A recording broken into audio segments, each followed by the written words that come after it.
By the end of this video, you'll understand exactly how to stop getting trapped behind the baseline and finally make your way into the kitchen with confidence. If you've ever felt stuck pounding drives while your opponents just keep resetting every ball and refusing to give you an opening, then this simple pattern will completely change the way you approach your game. It's called the third shot drive, fifth shot drop pattern, and once you learn how to use it, you'll move forward with purpose instead of just reacting from the back of the court. One of the biggest frustrations in pickleball is being glued to the baseline. You keep driving the ball, waiting for your opponents to mess up, but they never do.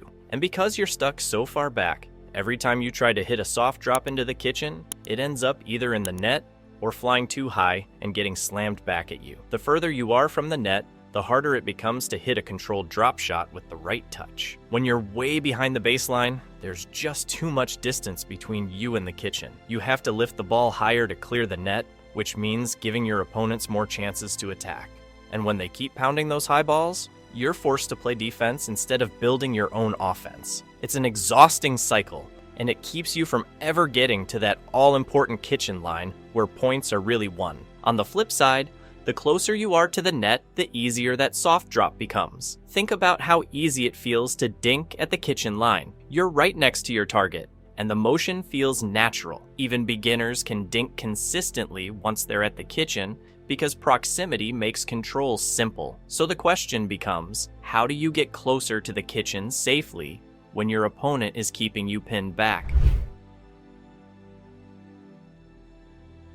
This is where the third shot drive comes in. When you're behind the baseline, the drive is your best transitional tool. It's a higher percentage shot from back there because it's easier to execute cleanly, and it helps set up your next move. A solid drive forces your opponents to respond from an uncomfortable position, especially if you aim it well and hit it with depth and pace. If you hit a strong, clean drive, there's a good chance your opponent will have to hit their return from chest level or even lower, and that's the key. If they have to make contact below the net, they can't keep the ball deep with power.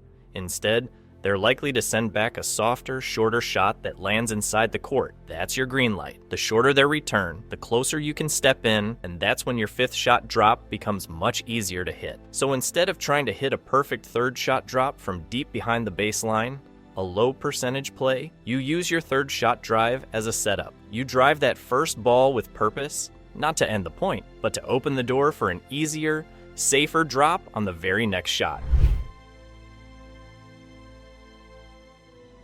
After your third shot drive comes the magic move, the fifth shot drop. Once your drive pulls your opponent forward or forces a shorter reply, you'll have stepped into the court. Now, instead of trying to drop the ball 40 feet, you're hitting it from the transition zone, which is much closer to your target. That shorter distance means you can lift the ball gently, aim accurately, and land it softly into the kitchen. When you combine these two shots, the third shot drive and the fifth shot drop, you've built a reliable transition pattern. You're using the drive to create the conditions for a successful drop instead of forcing one from too far away. This pattern allows you to move forward with confidence instead of playing endless rallies from the baseline. You'll notice that as soon as your fifth shot drop lands in the kitchen, your opponents lose their ability to attack. They're forced to let the ball bounce and hit upward from below the net, which gives you plenty of time to finish your transition and join your partner at the kitchen line.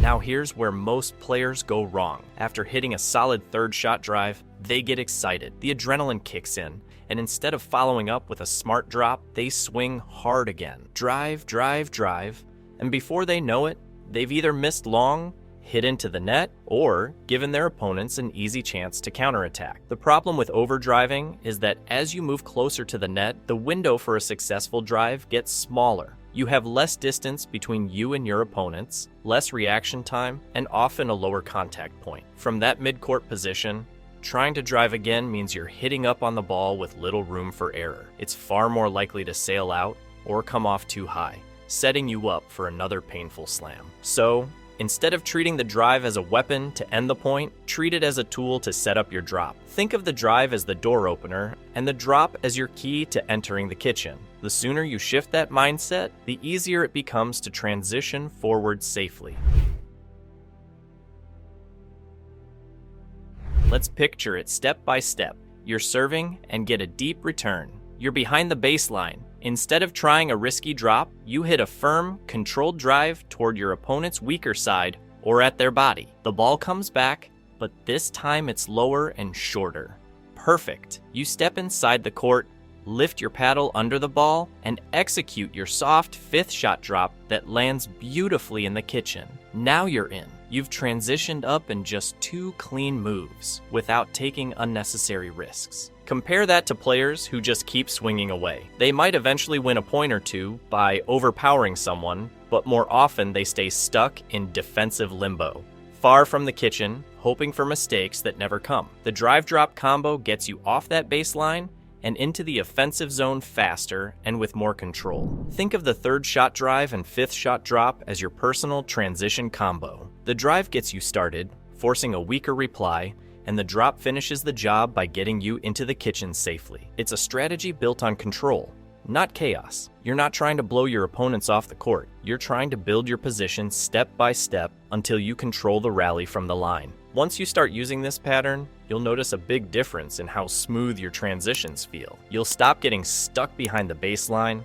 stop getting punished for missed drops, and start dictating points the way top players do. So next time you serve, remember, don't just drive aimlessly. Use your drive as a setup tool. Then step in, soften your hands, and drop that fifth shot right into the kitchen. Once you master this pattern, you'll find yourself at the net more often, controlling rallies, and finally playing pickleball on your own terms.